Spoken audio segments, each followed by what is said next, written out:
Chapter 15, Unit 3, A City with Character. Section A3. Now listen to the story.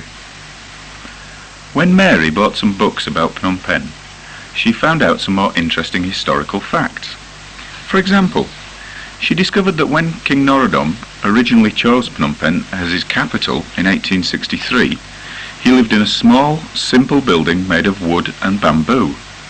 Though romantic, it was, by French standards at any rate, hardly a palace for a great lord. Between 1865 and 1870, therefore, the French built the royal palace in an attractive, traditional Khmer style, although, unlike previous palaces, stone and contemporary methods of construction were used to build it. Of course, Phnom Penh's history isn't just about palaces. It's also about ordinary, though no less important things like drinking water, which was brought to Phnom Penh in 1895, and electricity, which was enjoyed for the first time in 1901. It was about this time also that the first French schools were opened. For example, Sisawat High School, one of our top educational institutions, was opened in 1902 as Cambodia's first college.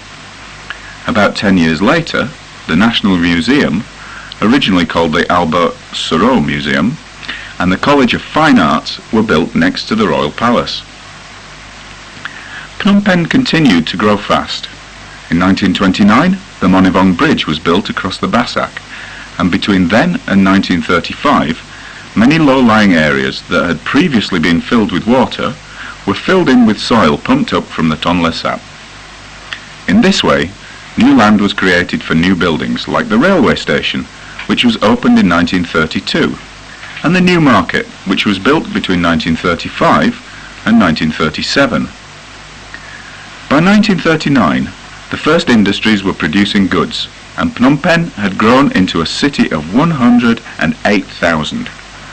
Thus, in less than 80 years, the size of the city had increased more than 10 times. Mary liked many of the buildings which had been built during the first half of the 20th century, as well as some of the more modern ones built since then. Monica, however, told her that some people would like to pull those old buildings down. But would Phnom Penh look more beautiful if they were all replaced with new ones and nothing remained? In fact, wouldn't Phnom Penh lose its history and character if they were destroyed? Mary asked. I quite agree with you, Monica replied. In my opinion, a city without a history is like a person without a past.